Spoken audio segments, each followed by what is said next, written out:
Hey guys, welcome back to the shop. Today we are talking about switching from our 5x8 trailer to our upgraded 6x12 trailer. Check it out.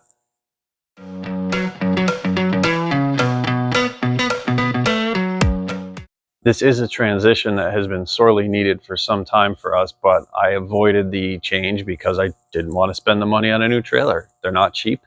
And so we hung on to this one for a long time.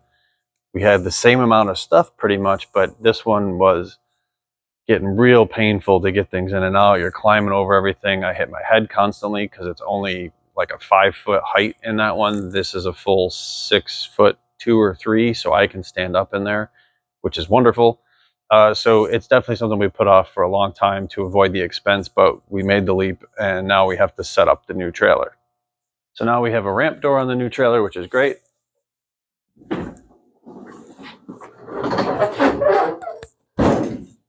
Certainly makes loading and unloading a lot easier. So we're pretty well set up now, though there will be changes. It's always a work in progress as you add tools, change your mind, move things around. It's always going to happen, but it's a drastically improved setup over the old one. So let's go through how we built it, what we put in here, and hopefully that will be helpful for you. So we're going to start the build up for the trailer by cutting up all of our parts. I'm just using a 3/4 inch pre-finished plywood stock here. You can use pretty much anything, but I would recommend 3/4 inch for the strength.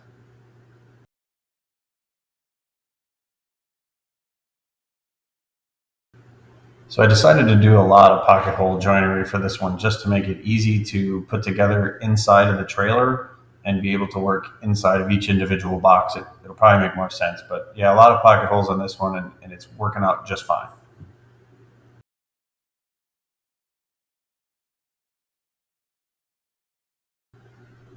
Okay, so the first thing I built here was this big sort of hanging shelf.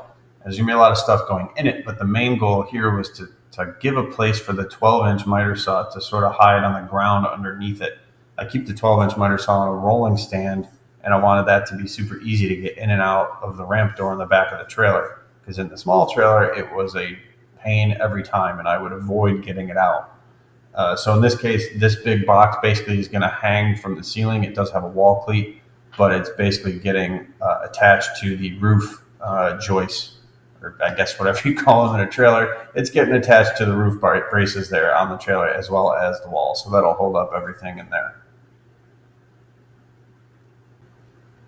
So here I'm kind of testing my theory on the miter saw with this box mounted above it. I'm making sure that I can easily get it in and out of that location on that rolling stand so I don't have to take it off the stand all the time. Now that I know that works, we're just going to get this thing anchored into the trailer using some big self-tapping screws to drive into the actual metal structure of the trailer.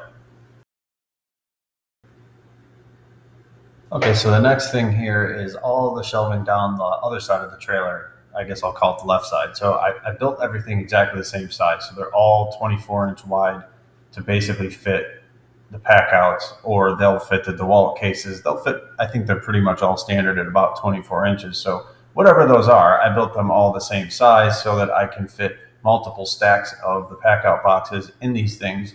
And I made all of those horizontal shelves pocket screwed so I can move those around as needed in the future without having to take the whole thing apart. I can just adjust one shelf from inside each case. And that's why I did the pocket screws. So anyways, I'm building all these things piece by piece inside the trailer because they're too big to go through the door. And then I'll actually fasten them to the trailer and get everything positioned.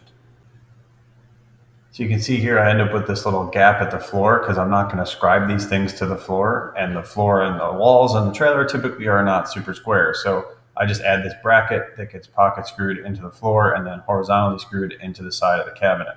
And that secures everything, makes it nice and strong. You can see that I fit the pack outs in, and that holds everything up. These tall cabinets are also secured to the wall of the trailer, both at the top and at the bottom. So now we get to the fun part, loading everything in here. So we've got a lot of stuff in, the table saw is in, the extractor's in, big miter saw, the small miter saw is going to go in this opening, ladders. Up front, we've got our levels, our tool bags, our tool belts. I have the saw horses and work tables in the corner there. And then this big wall of shelving, you can start to see where the pack outs go, the sustainers go, everything's coming together. So I attached a sauna tube to the corner and the back wall here just to give me a place to keep our builder paper that we use to mask all the floors when we're working in a house. So the phase one is complete at this point. We're definitely going to be adding more, and this is always a work in progress with the trailer organization, but this is a massive improvement over the 5x8. Everything's in here with a lot more space to spare and a lot easier access to everything. So you kind of see here how we've laid things out. This whole left wall is all pack outs and sustainers. Everything fits. We have lots of room to move stuff around. The nose of the trailer, we kind of have the odd stuff. We have all our caulking, our adhesives, our workbenches, our tables, our sawhorses, levels, tool belts, all that stuff's up in the nose. And then on the other side, we've got our table saw, our miter saw, our ladders, our blowers, some more miscellaneous stuff, the extractor, the big miter saw on the floor, on the rolling stand. And we've got some spots where there's just a bunch of miscellaneous stuff packed in. So I just wanted to give you a look at what it looks like to load the trailer up. It's so much easier with this one. Obviously, a lot of things stay in the trailer when we're working in the shop.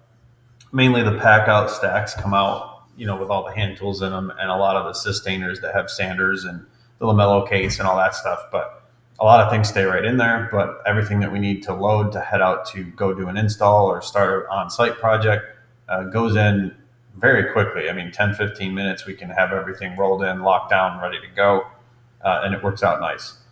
As always, like I said earlier, with these trailer builds, there's going to be more stuff to come, more things added for sure, and I'll probably cover those in the future, but this is a really great start to the 6x12 trailer, and I hope you guys enjoyed it.